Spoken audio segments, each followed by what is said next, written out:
This is the process shot. I'm Michael. I'm stuck in a haunted movie theater, and I've seen Merrily We Go to Hell, a romantic comedy drama from 1932 directed by Dorothy Arzner. It looks at the unusual and unhealthy relationship of Jerry and Joan. He, a reporter and playwright, and she, an heiress and Chicago socialite.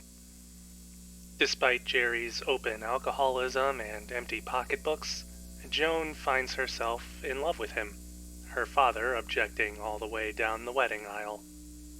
Jerry does fight his addiction, even sobering up enough to sell a play, but when that success puts him face to face with an old girlfriend, he falls back into drinking, leading Joan to take drastic action in the form of an open marriage. A choice that only leads both of them into further decline. It's a rather harsh turn of events, but overall the movie manages to maintain a fine balance between pre-code black comedy and more stark and realistic melodrama. Not to mention handling the actual shift from one to the other pretty well. There are surprisingly more lighthearted moments throughout the story as well, going a good distance to give you a reason to enjoy the various characters and their amoral behavior, from excessive drinking to flagrant adultery.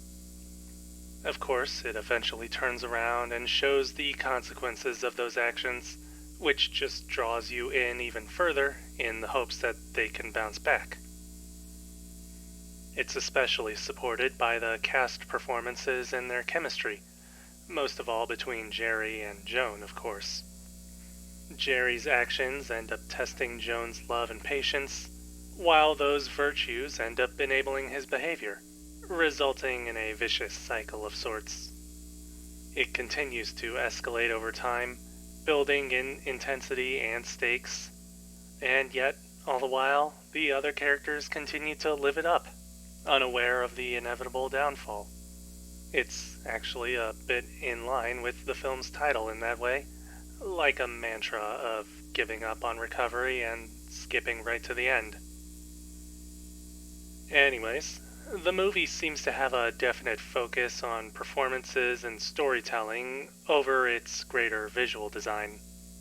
Cinematography is pretty standard for a film of this era, with a few smart framing choices in early scenes, but otherwise focused more on character placement within a scene than presenting anything more artistic or expressive. Editing is similarly treated more practically, doing more in favor of telling the story than showing any emotional headspaces through cutting.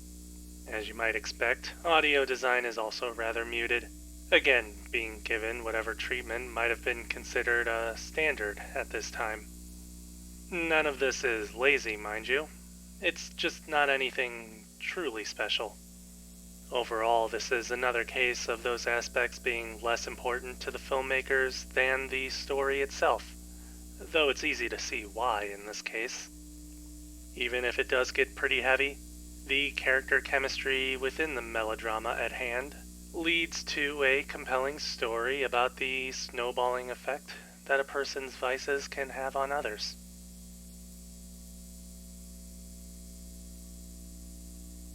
Merrily We Go to Hell. Dorothy Arzner, 1932. 4 stars. I definitely recommend giving it a watch.